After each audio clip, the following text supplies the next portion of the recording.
Want a fun and dynamic prop for your next performance? In this tutorial, I am going to teach you the basics of fan veils.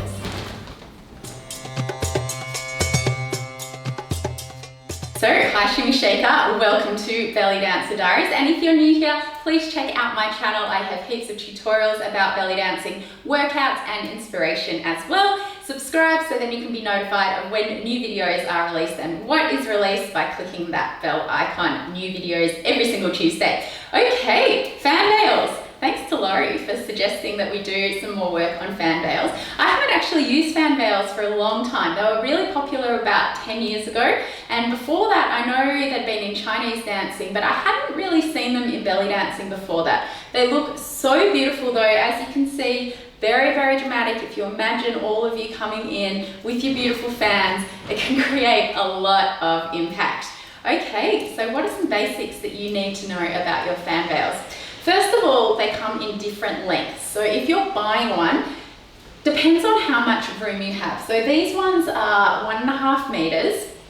They're pretty good for using in a space like this. I have room to use them. You can get 2 meter ones as well, which are beautiful for stage, and you can get shorter ones, which don't look as nice, but if you're dancing in a restaurant or a smaller space, they're a lot more practical. There's nothing worse than coming around and people getting your fan in their food.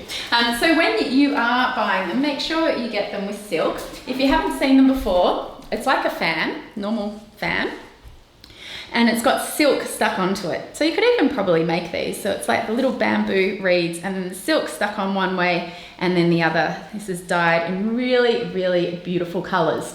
Okay, how do we hold onto our fan veils? I'm right-handed, but it doesn't really matter actually. I hold them both ways, the same way in both.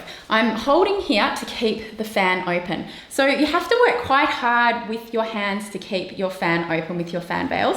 So I'm pushing down, I don't know if you can see, but I'm pushing here down to keep that open. And then on the back, my hand is fanning over the fan, but I'm using my fingers to keep in place. So if I didn't have these fingers here, it would just fall over. So you're using the thumb, push out, using those other fingers holding in, especially using my ring finger to hold that part in place here. So once you have your fan veils and once you have them open, what moves can you do with them? Well, firstly, it's really beautiful to frame with your fan veils. Whatever move you are doing, if you do it with your fan veils framing you, it can be really, really lovely. If you're framing, same with our veils, if you're bringing your hands up, you want to keep your shoulders nice and back. So open back and then open, because if you have your hands here, it's not going to work. So you need a little bit of flexibility if you're keeping them above your head. Remember, you're keeping that tension in your hands. And then you can frame down as well. Even as you're doing your entrance, say if you're walking in, it's really nice to do like a little arabesque, just framing, holding them on the spot. Or you can do the same thing, coming up. Especially if you have lots of room, as I said, tension in your hand. So there are a couple of things you can do. So like our veils, any move you can do using your fan veils to frame. Okay, next one, this is my favorite one with the fan veils, is our flutter. We're bringing the veils up and down, up and down. So when you do this, really important that you keep your hands strong, because otherwise, if you're not working your fingers, they'll just start to close, which you can do as well, but it has a little bit of a different dynamic. But if you want to do it that way, make sure you're conscious of it. They're not halfway in between. When you're doing your flutter, you can go one side then the other. So this is one side then the other, or you can do both at the same time. And you need quite a lot of energy and momentum to keep that silk up. So say if I slow down, so I'm not using any momentum, different effect, looks a bit limp. Okay, when we are doing this move, there's 2 different ways you can do it. I'll tell you my preferred one, but you try both and see which one feels better for you.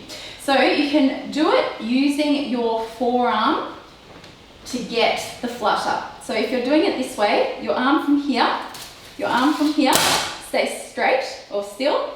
Your arm from here is coming up and down, up and down. So let's try it that way. Coming up and down, up and down, up and down, up and down. Little bend through the elbow, my wrist stays straight. Okay, the other way you can do it is using your wrist. So if you're using your wrist, the rest of your arm stays straight and you're using your wrist coming up and down, up and down. Years ago I had RSI, so I find this one not as comfortable for me, but I know a lot of people prefer it. So see which one you prefer, try both. And as always, one hand is always easier than another. Okay, with our flutter, we can start to the front.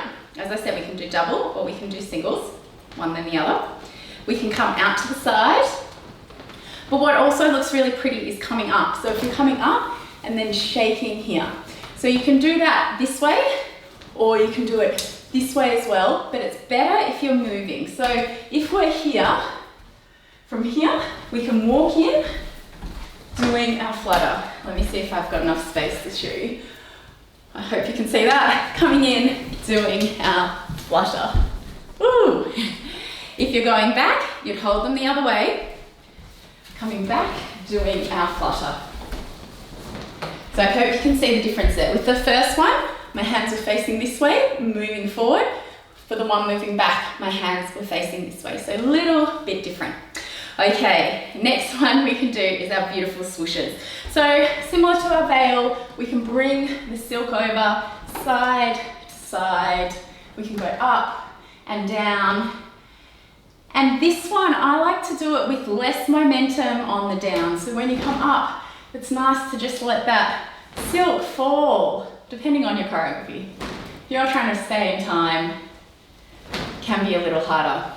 So you can swoosh up, let it fall, swoosh across, let it fall, to the sides, let it fall, forwards, let it fall, anything you like, and let it fall. This one's quite nice too, where you swoosh over the front and out, let it fall. So for that one, all I'm doing, bring my hands under, coming around, one hand comes on top, open like a flower. Okay, and the final one we can do with our swoosh is having the veils closed, fan veils closed. So to have them closed, it's really easy to get them closed from open. So if you have them open, you can just go flick, close.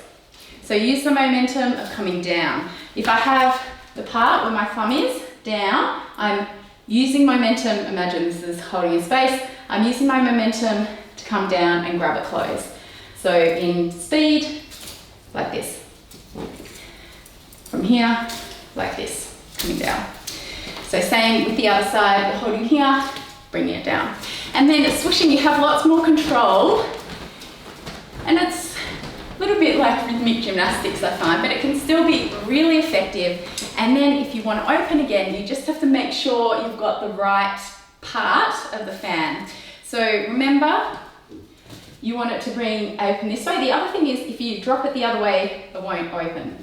So for this one, like I know it's got the little green things, but if you close them, if I close them here, remember that one is on the outside, so to open them, I let that fall and then I can then hold on to it again. So again, from here, I know this one's gonna fall, so I let it come down and then I pull it back into position. So when you're doing your dance, if you're doing a choreography especially, just keep in your mind whichever side your thumb was in, that's the one that you want to drop. Because if you are on the other side, say I'm here and I try and drop the other way, it's not gonna work. So from here, down, you can grab on. Okay, so there are some basic moves with our fan veils. If you haven't got fan veils, you can practice with even some normal fans just to get the momentum of them, just to get the shape of them, get some work building through your hands. Even if you just hold on to something like a chopstick and you have that hand in place, just to get some strength in your fingers. When you first start using fan veils, you don't realize how much work it's going to be because you don't use that part of your hand a lot. So yeah, you can practice. Please give this video a thumbs up if you've liked it. Also, if you really want to extend your belly dancing, I have a beautiful choreography course that I've just recently released on Patreon. I'll link that below, you can check that out as well. So if you have any solo performances, troupe performances, duets, or you just want to have fun, you can check it out. It's a really beautiful Majance, and we're doing veil for the start of that one. Okay, thanks for joining me and happy dancing.